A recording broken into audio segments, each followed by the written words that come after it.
All right, so it's 2025 and I noticed something. There's not as many people looking to start clothing brands like they used to be. And I think I know the reason why. And it's several factors involved in this, but I think this is a topic we need to discuss because things have changed a lot lately. So let's discuss. Next, y'all making a brand.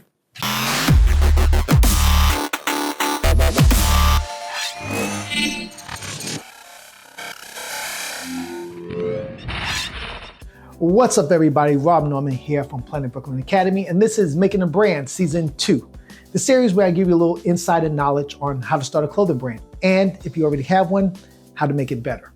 As always, please hit that like and subscribe button, and don't forget to hit that notification bell so you can stay up to date with everything I drop when it drops. All right, so why do I feel like the era of starting a clothing brand has started to die? Why that bubble has burst? Well, you got to think about it. It's 2025 and things have changed greatly since the pandemic. When we think about what happened in 2020, a lot of people were home. And when people were home, people were looking for things to do. And one of the things they were able to do was start their own clothing lines because, again, trying to find a way to make money and do things from home allowed people the opportunity to start creating in their homes. So creating a clothing brand was something very easy you can do from your house. And we saw a boom of people just starting clothing brands. I mean, I've seen so many streetwear brands that were born during COVID. It's ridiculous. A lot of them don't exist anymore because a lot of them didn't have the capabilities or actually the background to know how to make a sustainable brand. People were putting out stuff and people were buying because people were supporting. People weren't leaving their houses. So it was easy to look online and look on social media and buy product and see all these new clothing lines and get these new brands.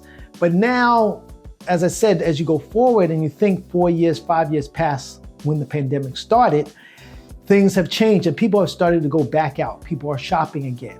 And those clothing brands that people were shopping with that were online, people aren't shopping with anymore. And a lot of those people who were back then starting things at home have now moved on. Some of them have gone back to school or people have gone back to work. So the time that they had to sit there and actually, develop a clothing line isn't a possibility now, just because of time constraints.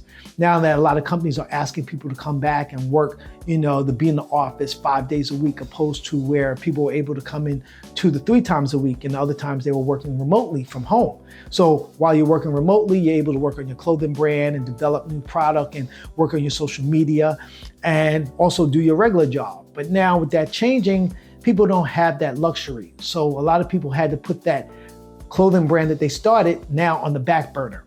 And I'm seeing less and less people starting clothing brands. Now, also the fact is that with the new tariff situation going on, that's playing a big part into why a lot of people aren't starting clothing brands, because people who are manufacturing their clothing that weren't doing domestic stuff, a lot of people are using Alibaba to start creating their brands.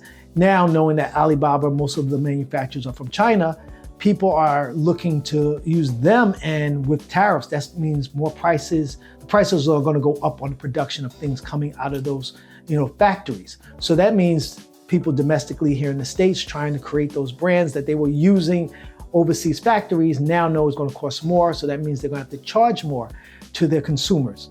And a lot of people weren't looking to have that issue. They figured it'd be easier to do it. So now they have to look for domestic ways.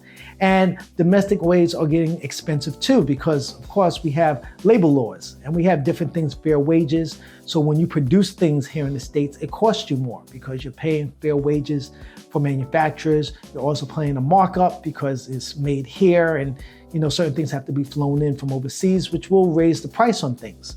So a lot of people don't want to deal with that headache. So people are starting to fall off from doing the clothing thing to saying, you know what, maybe I don't need to do this anymore. Another thing I've noticed with a lot of clothing brands is that a lot of people never figured out a plan on how to expand on their brand. So people started doing, these t-shirts or whatever kitschy items they came up with that were big, but never thought, what will I do with this brand in 4 to 5 years? How am I going to evolve it? How am I going to make it bigger? And a lot of people never evolved. And the problem with that is that their consumer evolved. So as the consumer evolved and started realizing there are other brands that can do things better than what they do, or have taken things to the next level and they want to support those brands, people started losing, followers and supporters of their brands. So they started seeing, from making, hundreds of $1,000s a month on their brand to now also not making as much. Also, the fact is that social media changed in the last 4 to 5 years. So what we were able to do on social media with your product and putting it up there, adding hashtags and getting people to look at it, now that isn't the same situation, because now hashtags don't even work on social media. That's not a thing. So it doesn't work. So trying to draw people to your product that way isn't happening. And the whole idea of having, people wear your garments and having influencers has also changed the game, because influencers aren't the same as what they were 10 years ago. When you had somebody influencer wearing your product before, they were really hitting a market that people saw them wear something and then suddenly everybody wanted it because they believed in them. Now, influencers are a dime a dozen, and everybody is now wearing different products and promoting different products that a lot of times they don't even believe in it. Now, if you give somebody your product and have them wear it as an influencer, there's a very small chance that you're going to make a huge amount of money off of that person wearing it or plugging it for you. You'll definitely get a few people that are going to look at it and be interested, but the days of having that person wear it and suddenly thousands of pieces are being sold is days long gone now. You're not going to see that. So a lot of people who are building a brand strictly off of influencing and stuff like that have now seen a change in that. So now they're not making as much money either. So the whole idea of this sales, from having influencers promote, helping your brand, do well, has now started to go on a downslide. So people have now started abandoning brands for the simple fact that, influencing isn't helping either. So seeing all this, I'm realizing that really people are starting to shift to something different. Now, what are they shifting to? I don't know. And that's the $1 million question. And if you have an idea what you think people are shifting to, I would love to hear it. Leave it in the comment section below. But people are moving away from starting independent clothing brands because it's just becoming, one, too much of a hassle, and two, it's becoming very expensive to maintain a business and expand on it, and especially now that the pandemic is over and it's been way past the time of when that was, and people being home, people are now turning their sights into other things, other ways to make money. So clothing isn't as exciting as it used to be. Now, don't get me wrong, there will always be people out there creating clothing brands.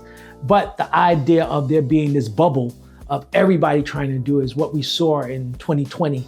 Everybody was starting a clothing brand. And then I feel around 2024 is when the bubble started to burst. And now it's kind of deflating and now it's evening out. So you'll always have new people starting clothing brands, but I think now we have started to push away all the junk and all the brands who are just out there trying to make money. And now you're going to start seeing brands that are out there to really create a good product. And that's always what happens after you come from a bubble bursting situation where everybody's trending and everybody's doing it. And then suddenly once it ends, then you start seeing the real product start coming out. So I think we're going to see a lot of great product being turned out over the next couple of years. It's just that we don't have to worry about the market being so oversaturated. And those who are into it now are really into it because they're really trying to build something. So that's my thoughts on what I see in the market right now, how I feel that, the trend of trying to start a clothing brand has died. It's died down, but it's not over. So that's it for this week. I hope you guys enjoyed that. As always, please hit that like and subscribe button, and I'll catch you guys on the next video. Peace.